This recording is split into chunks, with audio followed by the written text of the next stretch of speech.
Good evening, everyone. Welcome to the Movie Magic Show for Wednesday, the 10th of November, 2021. I am one of your hosts, Shane Bailey, joined by my wickedly talented cast. To my right, he loves his VR and shaking his hips like Shakira. Please welcome the era of Jason Mira. To his right, the dulcet tones in your headphones, here to engineer a sincere atmosphere, Terry Fear. Hey, fellas. And to his right, it's a film filleting, TV show hating, thought elaborating, Mr. Movies, Ben Stapleton. Hello, everybody. I can't think of a great hello because of Jason's purposefully bad ones every week. He just tries to ruin the stream immediately. I'm keeping everyone on their toes. How can I derail the host this week? Let me think. How are we, gents? Terry, how are you up there? Yeah, not too bad. It's a bit rainy. It's been drizzly most of today, which is nice, but yeah, it messes with audio, so I have to have my windows closed. So yeah, I don't know. I'm fine. Stuff's good, you know? Good. Yeah. Ben, how are you? Just woken up? I can't see Bond. Like We'll get to it. We'll get to all it. the sessions, the ones that I want to go to, they're all sold out. It's horrible. Oh, Mr. Mira, how are you? I'm living the dream. You always live in the dream. That is Always spooky. living. That's spooky. I Is it? literally just saw a meme where it's like me at work, customer. So how you doing, mate? My brain. Don't say it. Don't say it. Don't say it. Don't say it. Don't say it. Me living the dream. Yeah, all the time. Literally read it 30 My- seconds before we started. My regional manager always just like, "How you doing, Jason?" I'm like, living the dream. Yeah, living the dream. Living the dream. I hope you all live in the dream, dear viewer. For those tuning in for the first time, this is the Movie Magic Show every Wednesday, 8:30 p.m. Australian Eastern Daylight Savings Time. We chuckleheads get together to love, like, bash, and trash the latest the entertainment world has to offer. Sometimes some things in the entertainment world that aren't the latest, but anyway, we'll get to that. You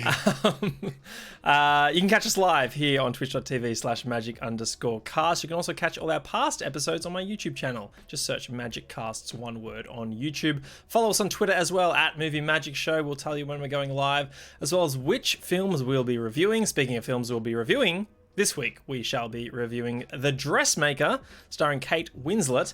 We'll also play a little movie Actor Go.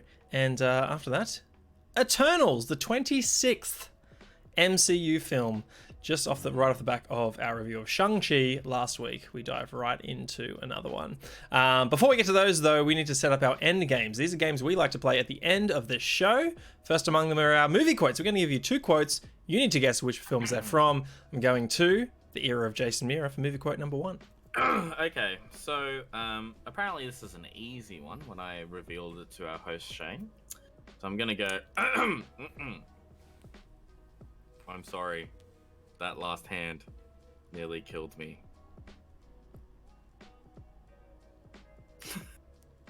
Yeah, come on, Terry.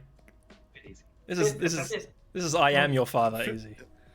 Like I'm pretty sure that this is like that I know it, but there's a part of me that's like, is that in Maverick? Because there's a lot of poker things and like he almost doesn't make it, but yeah, but it can't be that, so I know what it is. Okay. And movie quote number 2, courtesy of yours truly. Here we go.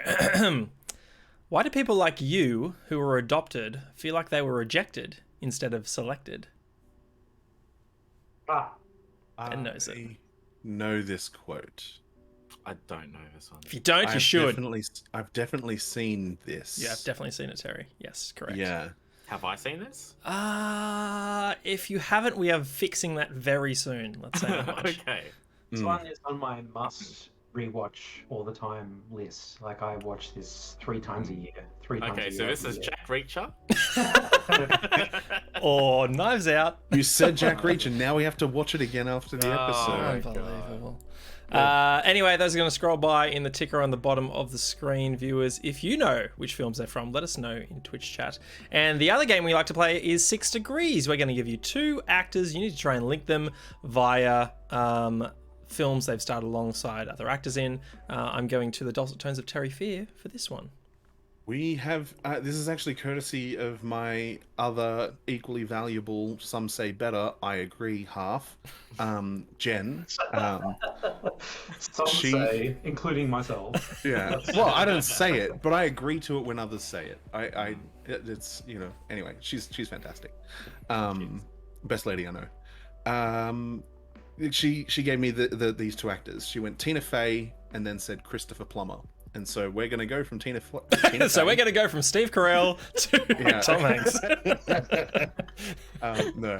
Yeah, Tina Fey to Christopher Plummer. Nice. That's a good pair. That should be fun. At the end of the show, we'll find those answers together. Before we get to the end of the show, let's get to the start of the show with our first review. This one is going to be of The Dressmaker, a 2015 Australian revenge comedy drama co-written and directed by Jocelyn Moorhouse, who was a producer on Muriel's Wedding.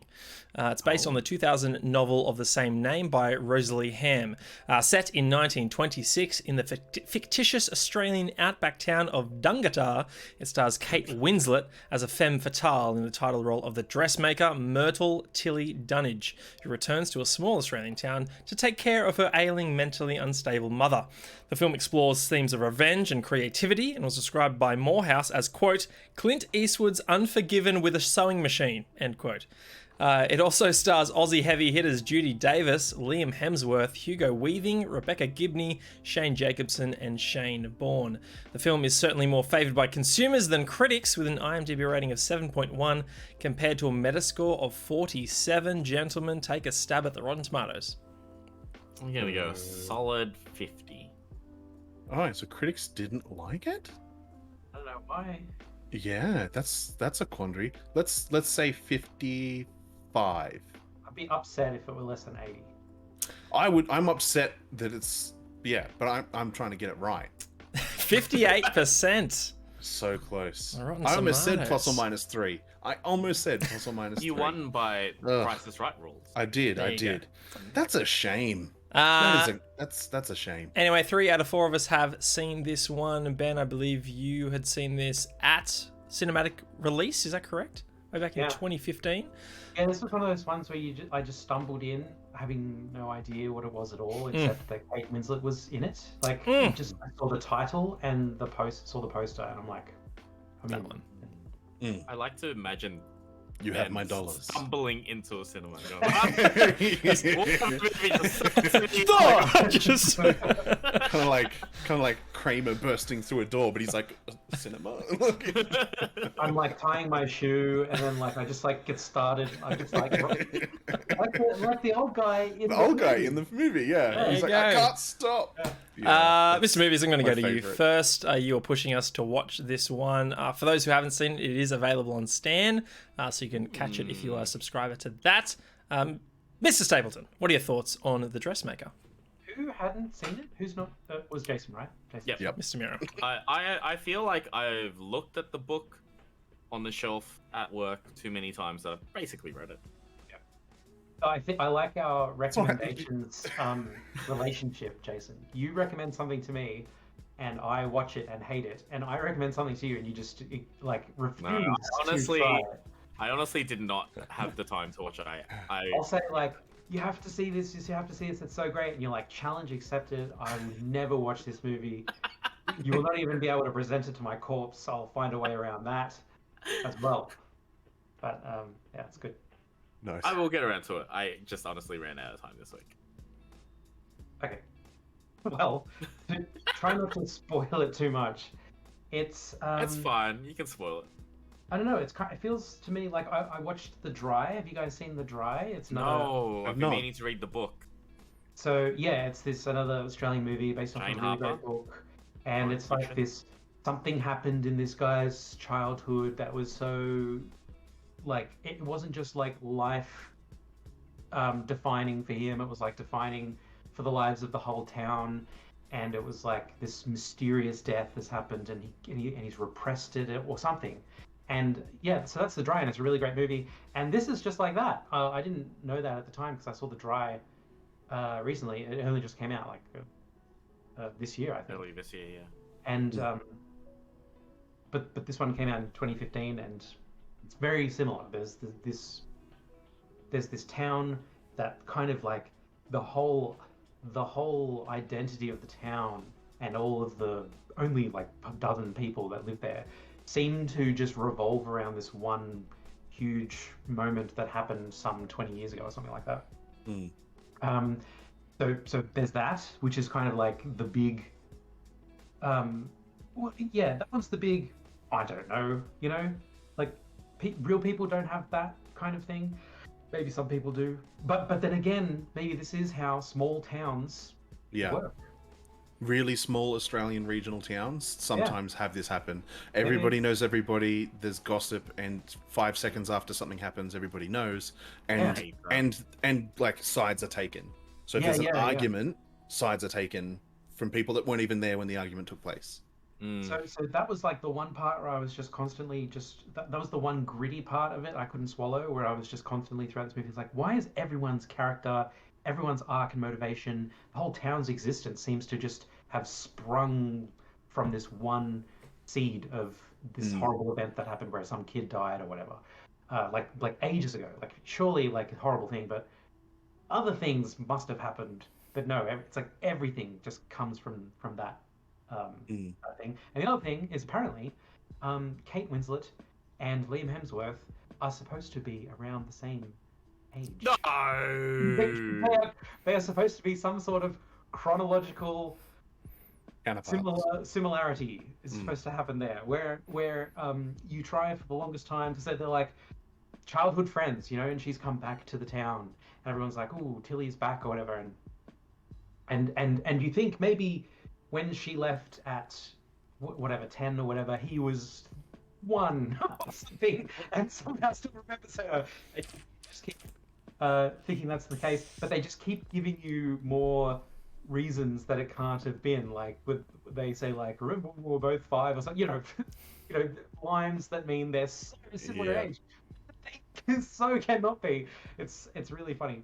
That's the only other thing I couldn't swallow in this movie. Just how unbelievably much older Kate Winslet looks than Liam Hemsworth looks in the movie. You know what's funny is they could actually be the same age. It's just that he's a Hemsworth and he just looks like a million years.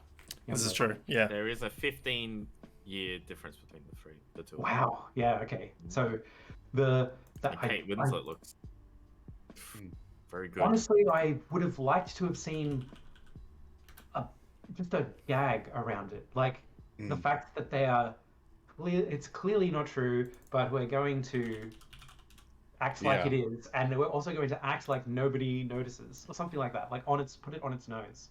I would have loved to have seen that, but they didn't do it. They just tried to.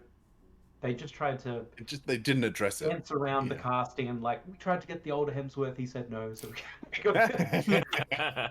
had to get this one. He's a bit young. He's not much older, is he, Chris, than Liam? It'd only be like what, a maximum of 4 years. Hit us, Jace. Hit me. He's 7 years older. Wow, that's much older than me. But Liam Hemsworth is the same age as me. So let me not. What, 50? Let me not just say that Kate Winslet is old. In this movie, Kate Winslet does not look old. Like she doesn't look in her 40s. Definitely. But she does not look like in her 20s like Liam Hemsworth looks. Yeah. That's the thing. Anyway, enough about the things I couldn't take. The things I could take is, my God, what a perfect Australian accent. I mean, Amen. And this was the thing that got Caitlin in. I was like, "Do you want to watch this? We have to watch this movie. You're going to love it." She's like, "Oh, all right." And then she said something like, "How's the accent, the Australian accent? Because lots of actors can't do an accent, an Australian accent, any good, very well." Very well. There we go. Very. And I said, "Mate, this is going to blow your socks off. It's such a great accent." And it is. She has a better Australian accent than I do. And that's all I do. Yeah, I love that first line when she comes into town. She's like, "I'm back, you bastards." It's like, it was a perfect Australian bastard. Exactly. So that was the moment where I'm just like, Ben was right. It's just like she said one line so far, and I already know that she's going to absolutely nail it this film. It's a perfect line to judge immediately the gravitas of someone's understanding of an accent. She's freaking nailed it. She nails accents, man. She's so sneaky in that way. So the only more Australian line could to open the film would have been like, "Get fucked, how hot is it?" or something like that. In the middle of this dusty Australian town. She just like gets out of the taxi or whatever, and she's like, "Sun's out, guns out, mate." And the and AFL team when she's like sunning herself, the tits out for the boys kind of thing. She is like I don't know, like Gary Oldman good. Like when you first heard Gary Oldman speak in his natural like English accent, you're like, oh Jesus, I didn't know he was English or whatever.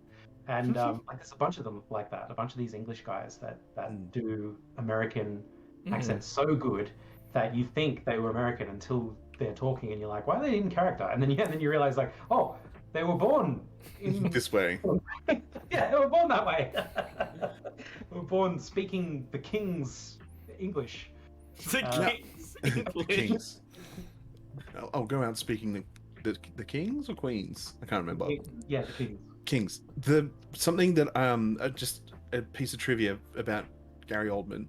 I'm pretty sure it's him, but he had to go to a vocal coach for a while to get back his original accent. Like he'd spent so long in American cinema and I guess in America that it was no longer his relaxed natural speaking voice. It was no longer a British accent. He would relax back into just an American Norton show. Yeah. Sure, yeah. We had this we had an English teacher who had a very thick American accent, like East Coast, extremely Californian. There was nothing Australian about it at all. West Coast. And, West Coast. And he would he would like a couple of times he would say like that he would visit with his family or talk to his family or something, and they would say, oh, you've got such an Australian accent going on there, or something like that, or you're losing the American. It's like, you are not, sir. Yeah. at all. You don't have to worry about that at all. But yeah, apparently he was somehow middling in some road, or at least had dropped some aspect of his Californian style. And but for the life of me, I was just like, that is just like the most American person I've ever heard in my whole life. Anyway, back to the film. Look, it's a fine movie. It's that Australian comedy where it's laughing at people that are making an ass of themselves, kind of gags. Yeah. Which I'm fine with. Hugo Weaving is the best in this movie. He's always the best. His exit scene. Yes, his exit scene was great, but his the first line, and he like rocks up. So she rolls up in town. No spoilers here. It's like the first minute. So she rolls up in town. She's like, "I'm back, you bastards!" And then he rolls up just behind. He's the village sergeant. He's the police. Sergeant Farrett. So he's the police in that area, and he gets out of his patrol car and he recognizes her or something, and he says, "Hilly, is that you?" or something. But instead of saying "Is that you?" he says like, "Is that Dior?" And she's wearing like a Dior dress, like a really fancy outfit. Like her deal is that she has hit the nines, like, and she's dressed there all the time. Everyone else is in there. Get up and how you going? Like super dirty 1950s Australian garb, like frocks. Like the Moo from The Simpsons. And like dirty, like I was born in this. Yeah. These clothes, and this is all I've ever worn, kind of outfit. Well, this is Depression era. This is 1926, I think it was set. Well, I thought it was set in the 50s. No, in the 20s. 1920s. Oh wow, even earlier. Even dirtier. Yeah. So she comes in on the fresh off the Paris scene, and she's wearing all the latest. And it's like every day she's in a new gown. It's amazing. And the fact that Hugo Weaving's whole character, which I won't go into because I want people to experience it without me telling them what it is. It's so funny to me. Like it is the reason I love the movie. I had no idea what to expect when I went in to watch this film, and I didn't even know Hugo Weaving was in it. And then the first 10 seconds he arrives, and he shows his character, and I'm like, I am so happy I'm here. And then it comes like it fully like comes out late, like because you only get like a minute of Hugo Weaving, but later you get like a whole big dose of him, and it's really, really good. And I was like, I bursted out laughing in the cinema. I was like in tears laughing at him, how good he was. He's my favorite in this, and that isn't to say even he's the best actor in this. Like he's Hugo Weaving, but he's not even like Judy Davis. Like I was about to say, yeah, she is in this too. Like amazing performance by Judy Davis. I didn't even like I don't know, asleep during the opening scroll or whatever. I didn't notice it was Judy Davis for like the longest time. I was like, where do I know this person from?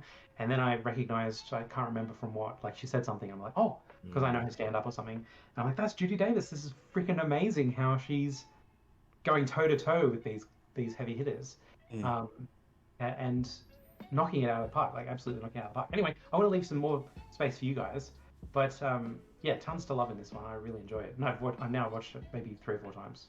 Nice. Mr. Fear, you're off a fresh viewing today.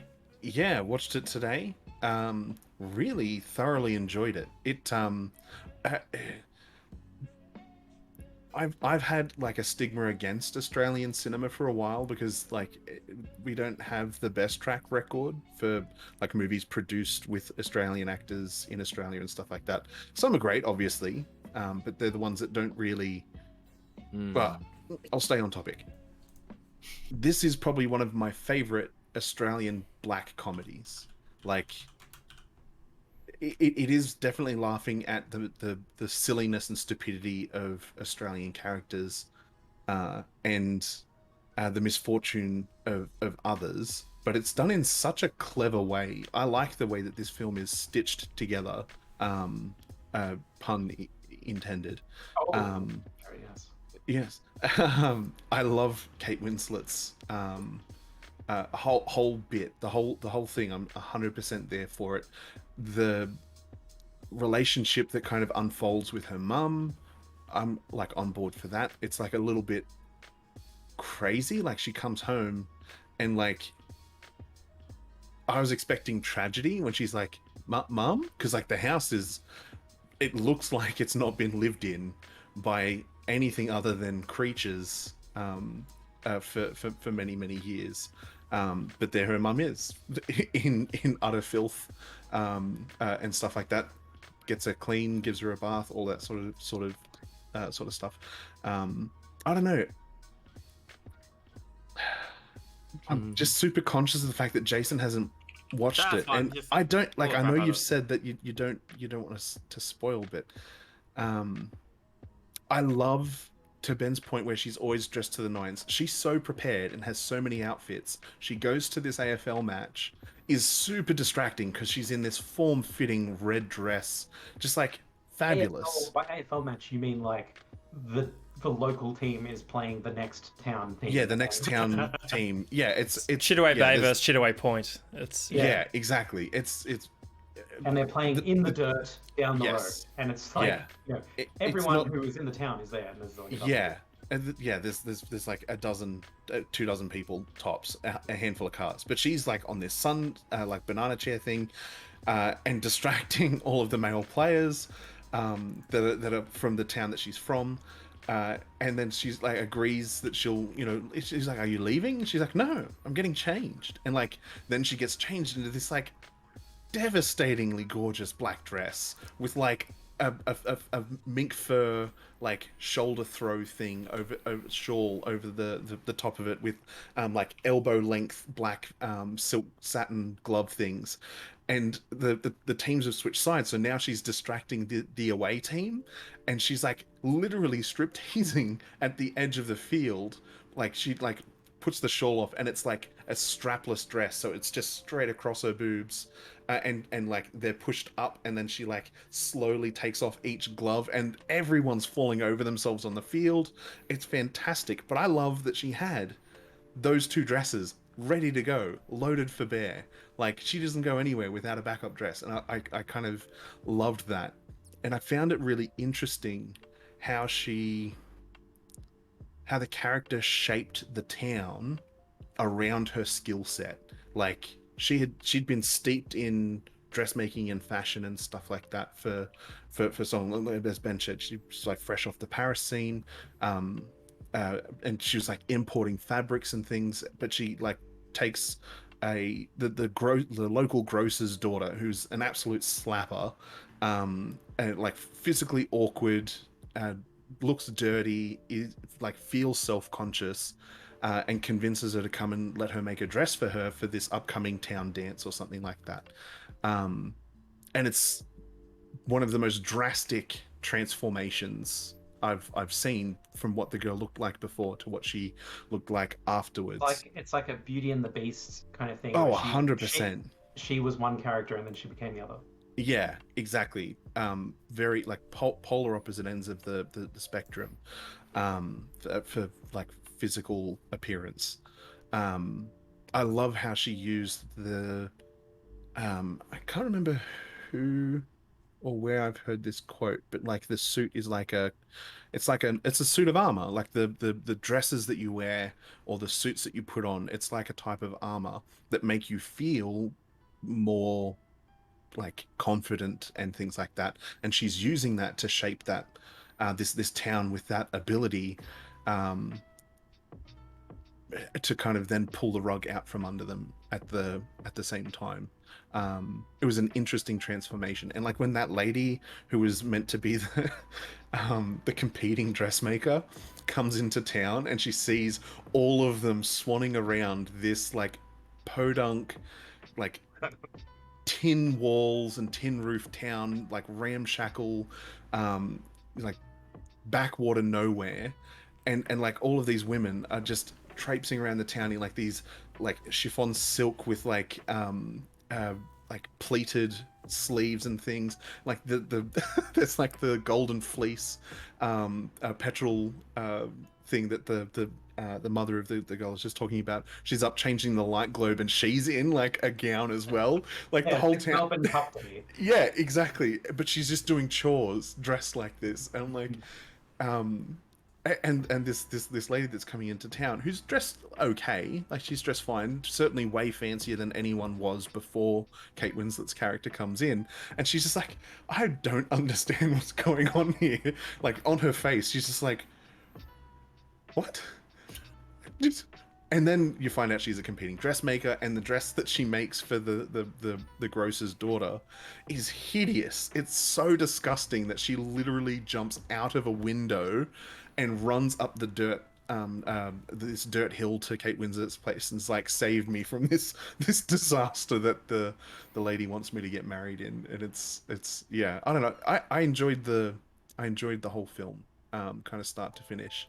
I kind of thought that it was wrapping up around the point where Liam Hemsworth's character and Kate Winslet's character like really getting close. I'm like, oh cool, all right, the movie's wrapping up. I don't really feel like she's got her revenge at this point. Like she's been vindicated at least, but there's no real revenge here that I'm kind of seeing, unless it's like the revenge of, look how well I'm doing now and look how lowly you are, let me lift you up from like the gutters. And then I checked I moved the mouse on the screen to see how, and there was like an hour still to go. I'm like, oh, there's a lot that's still gonna happen. This is interesting. And I was on board for the like left turn into Murder Town. It was really, really good. Whoa. Yeah. Cool. Nice. Couple of points I want to touch on before I dive into my deeper thoughts. But yeah, 100% agree with you, Ben. Like Kate Winslet's Australian accent is absolutely flawless. I'm not sure I can think of any other performance from a non-Australian actor. You could say she's absolute ripper. I could say that, Jason. Yes, I definitely could. I won't. And And yeah, to your point, did anyone else get the vibe that so Gertrude, the character we're talking about, going from 0 to 10, being transformed by Tilly's dressmaking, after the transformation, got like Emma Stone vibes? Did you guys feel this? Yes. I've just posted a link to her IMDb page in the chat. Yeah, I was just like, holy cow, it's Australian Emma Stone on screen right now. Right, it is. Yeah. Where do I start with this one? I really enjoyed this one. So thank you, Ben, for nudging us gently to go watch it. Definitely, I would have, if you were to say this was an adapted screenplay, I would have guessed a play, but I can see now that, how the structure of the film would be adapted from a novel, in the sense that with you, Terry, it's just like, yes, there are many chapters of this story involving, these very well fleshed out characters in this small town, slowly unfolding as we get deeper and deeper into the film. And yeah, I wasn't expecting these very harsh quick turns, dramatic turns scattered throughout, particularly the latter half of the film. And yet now understanding that it's based on a novel, I can see where all that drama comes from, because it's not just how do I put this? It's not just flash in the pan, holy cow, like dramatic moment. It is, oh my goodness, like this character's world has just been turned upside down, and we're going to live in this for, the next 10-15 minutes of runtime before it's then later explored or something else happens. So I can only imagine the depth at which the book would go into the consequences of these particular dramatic moments as they happen throughout the course of the story. I really enjoyed this one. I think it's it definitely feels like small town drama, but I hadn't seen a film like this in so long that I found it refreshing. I came away thinking this was really nice. Like I'm not sure, trying to think of like the strongest Australian film I'd seen up until this point, and my mind jumps to The Water Diviner, Russell Crowe and Olga Kurylenko, way back in, Ben, when was that, 2014, something like that, maybe a similar time. 2015. Yeah. On it. This skill, Shane, of being able to chronologically put pins in, like, see where movies are in a timeline. I do not have that. I'm just like, it's oldish. 2014. 14. Oh, there you go. All I remember is that we reviewed it on the show, on the Osmond Diction, so it has to be between 2013 and 2017. I think that's what I enjoyed about it as well. It was refreshing to be experiencing a very strong Australian cinematic piece. I can't say I've seen Judy Davis in much, but she was absolutely phenomenal in this, and it was cool to see really different roles for people like Shane Bourne as well. A sinister role in many ways also. And you could see how his character would be so fleshed out, and his relationship so fleshed out in a novel as well. Not to say that they, didn't give it enough screen time in this instance. I think they're all well developed, but I can imagine a novel going much deeper and spending much more time with all these other characters. I gotta say, I just fell in love with that small town vibe. Like, we're talking a dozen buildings at most in this town. The hotel the size of a cafe, where it's literally reception and a door to the one room that they have on offer, and maybe two kegs on tap or whatever, if they had taps at that time. I don't even know. So I really enjoyed it. Can recommend. It's on Stan. I'm not sure there's much else to say. Ben, Terry, anything you want to add before we wrap?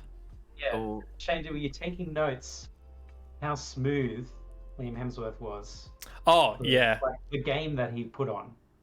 Mate, he wasn't holding back. It was perfect circumstance for him. Like, he's being measured for a suit, and to do so to I suppose Tilly's highest skill level is that she wants to create a suit of armor, like you described it, Terry, perfectly fitted to your person, to your body. So he is required to strip down to his boxers, and he's a very attractive man, and she's there with the tape measure, like wrapping herself around him, and they're all but making out.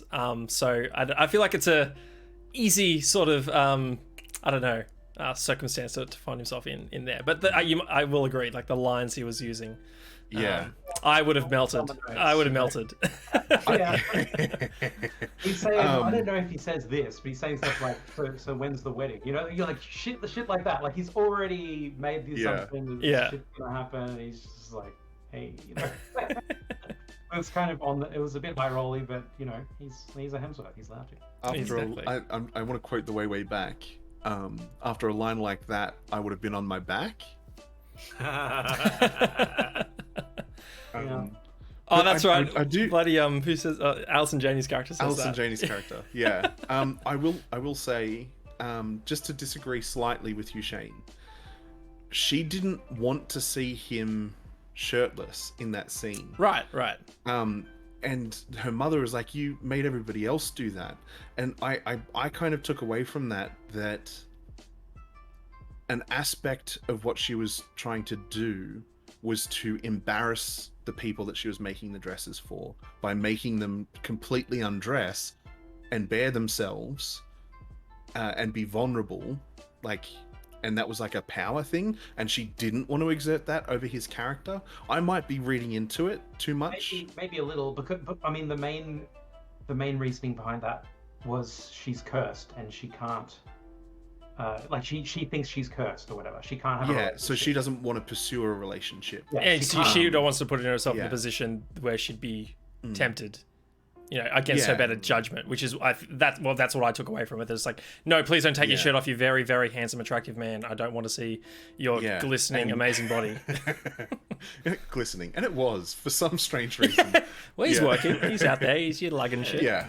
The sweat, the humidity. Yeah. I will say, I don't know if this is a spoiler for you guys, but there is a sequel to the book. Oh, It's called The Dressmaker's Secret. Oh, interesting. And the link to the Goodreads is in the chat if you're interested. You get that filthy book URL out of my Twitch chat, Jason. No, I'm joking. Interesting. Okay, just based on the ending that I just witnessed not a couple of hours ago, I'm wondering where it would go. But yeah, no, cool. If they get Kate back on board, then I'll certainly watch it. Well, it was only published last year. Oh, okay. There you go. Interesting. is it a Jason, prequel or a sequel? It's a sequel. Okay, It's just set checking. in 1950 something. Oh, Ooh. maybe new characters, maybe? 53. Maybe new characters. 1953. Okay, so 30 30 years years. later. Yeah. Yeah. Jason, Oh, have we well, no, apparently tempted you apparently to watch this one? Maybe. Yeah, apparently the first one was in the 50s as well. I could have sworn Stan had the synopsis that said it was set in the 50s. That's why I thought it was. Yeah, a dark satirical novel about love, revenge, and 1950s horticulture. Oh, okay. Now a Here's major- here's why. Okay, so I took from the plot on Wiki, which said in 1926 in the fictitious Australian outback town of Dungatar, 10-year-old schoolgirl Myrtle, which is the part I didn't read. And then she's gone for 25 20 years years. later, 1950. Yeah, correct. Yep. There you go. It It all makes sense now. There you go. The It's all coming Dressmaker. together. It is on Stan if you're in Australia and subscribed. Highly recommend. If only just to play until you hear the first line from Kate Winslet and listen to her nail the Australian accent. Worth it. I think I might watch it just for that.